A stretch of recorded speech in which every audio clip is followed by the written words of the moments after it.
Pero, parang multo. Hi everyone and welcome to my channel. So ayan, today may panibago na naman tayong vlog. And for today's video guys, yung aking gagawin ay magre-review ako sa inyo ng panibagong skincare product. And with this one, another review ng sunscreen. And itong sunscreen na ito guys ay from the brand ng Hikari. And itong sunscreen na ito or product na ito ay hype na hype sa TikTok. Talagang ang gaganda ng mga review, ang dami nag-review. Very promising yung mga review talaga namang when you watch the video talagang mabubudol ka. And that being said, nabudol ako and kaya naman today, ibibigay ko sa inyo yung aking honest review upon trying, upon testing the product. Okay? And kung kayo ay bago pa lang dito sa aking channel, kung kapapasok nyo pa lang, ayun guys, please consider subscribe. There's a red tag for subscribe. And of course, don't forget to click the notification bell para once I upload the new video, ay manonotified kayo. Okay? So, yun nga guys, in today's video, another review ng skincare product. At ito nga ay sunscreen from the brand ng Hikari. And ito yung product na yon. So, just to give you a context guys, itong product na ito ay December ko pa nabili. I think, if I am not mistaken, December 9 or 12. So, from there, December, ginagamit ko na yung product na ito. And, just to be transparent, fully na-consume ko yung product na ito ng first week ng April. Bakit ang tagal ko siyang na-consume?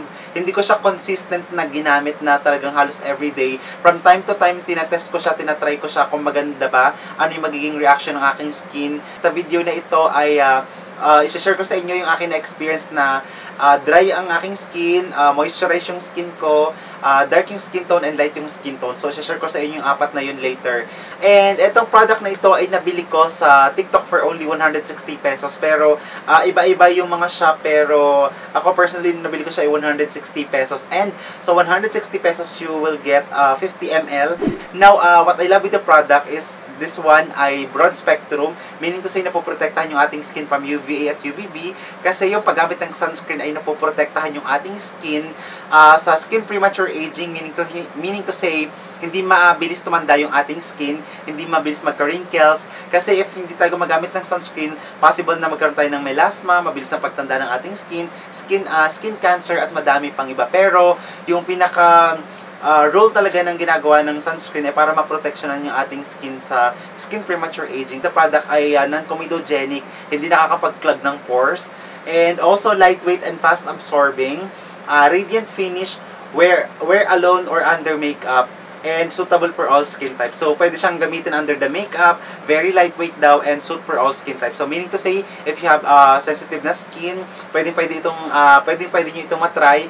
And, just to share, ako ay mayroong combination skin type, which is yung T-zone ko ay oily, and the rest ng aking face ay dry, and sometimes, nagno-normal yung aking skin type, okay?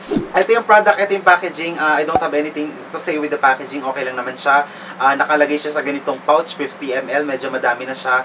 Hindi naglilik yung product, very travel friendly. That's what I love with the product. And of course, yung kanyang pinaka-consistency, it's a cream sunscreen and may fragrance siya. So, if baka sensitive kayo, if you have sensitive na skin, possible na baka mag-react yung product sa skin nyo. Pero they claim to be good for all skin type, okay? May amoy yung product, may fragrance siya, super, like mabango talaga siya. And very fresh naman yung amoy niya, hindi naman masakit sa ilong. You can buy the product sa TikTok, Shopee, Lazada, and I'm not sure if this one is present sa mga drugstore, sa mga mall, so I'm not really sure. Now, yung product na ito ay yung paggamit ko sa kanya ay 2 fingers method. So that's palagi kong nire-recommend din naman, and recommended din naman ng mga derma na 2 fingers method yung paggamit ng sunscreen para evenly ma-apply yung ating sunscreen. Tapos everyday gumagamit ng sunscreen, every 2 hours or 1 hour nagre-reapply ng sunscreen if you're going outside. And sunscreen is a must, palagi tayong gumamit ng sunscreen. Okay, so ito na nga yung product and yung aking paggamit sa kanya. Honestly guys, una, nung paggamit ko sa kanya, wala akong negative na experience. Never ako nag-breakouts. Nagkatigawat man ako, 1 or 2 lang, pero breakouts malala, wala akong na-experience na ganun, okay? Yun yung una. Pangalawa, hindi ako walang tingling sensation, walang redness, walang irritation, at wala namang hapdi effect sa skin. So, at all, wala akong na-feel sa skin ko na mga irritation, okay na okay siya sa aking skin. Now, ang bilis niyang i-apply. Una, mabilis siyang i-apply. Tapos, very lightweight lang din siya sa skin. Fast absorbing din siya, hindi siya malagkit, wala kang mapifeel na any lagkit effect sa skin kapag in-apply nyo, so okay na okay siya. Now, mabilis itong i-apply sa skin. Na-test ko siya ng light yung aking skin tone, ibig sabihin medyo maputi, tapos moisturize. Ang bilis-bilis i-apply ng product, wala akong negative na experience, wala akong problema at all, mabilis siyang i-apply. Okay na okay ito sa aking skin. Ang fresh niyang tignan talaga sa skin kapag ginamit nyo. Napaka-fresh, para kang nag-powder lang, ganon. Pero hindi mabigat sa skin, hindi malagkit. Hindi din ako nag-oily using the product, which is good. So, yun yung mga positive side na na-experience ko sa product. Okay siya, very lightweight. Wala ako negative na na-experience at all. So, goods na goods talaga siya dun sa skin ko na moisturize and light na skin tone. So, yun yung context natin, okay? So, if meron kayong light na skin tone, moisturized na skin, or normal skin type, okay na okay ito. Very easy to apply, very easy to blend. Now, yung pinaka hindi ko nagustuhan sa product na ito, una, kapag kayo ay pawisin at nagpupunta sa gym.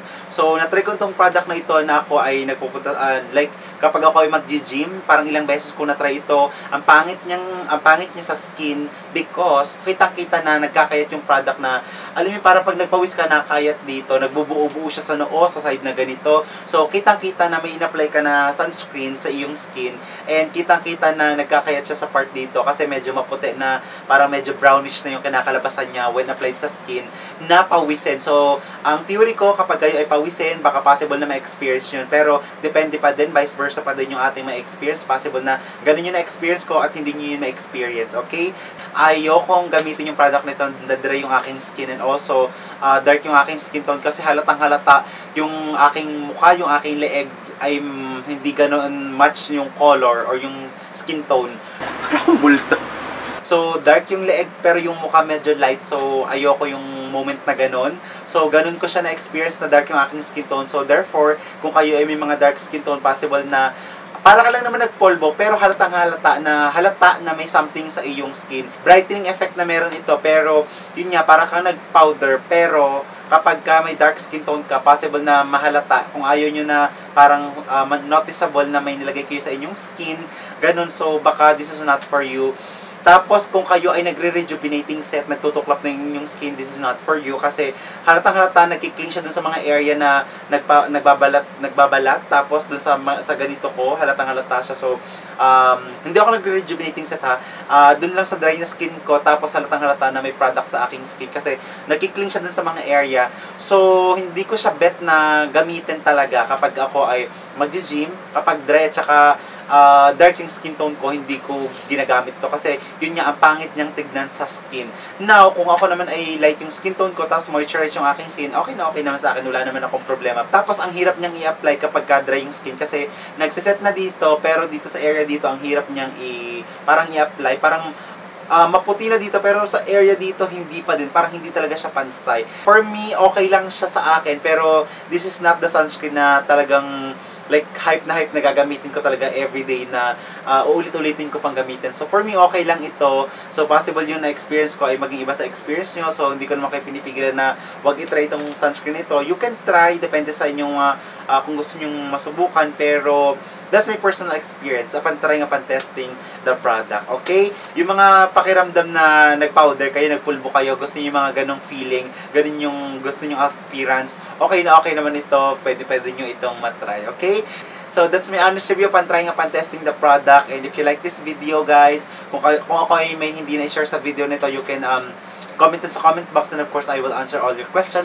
And yun, that's my honest review, and I hope you like this video. And if you like this, please don't forget to give a thumbs up, and of course, don't forget to subscribe to my channel. There's a red for subscribe, and of course, don't forget to click the notification bell para once I upload a new video, you will be notified. Okay? So that's all, and thank you so much for watching.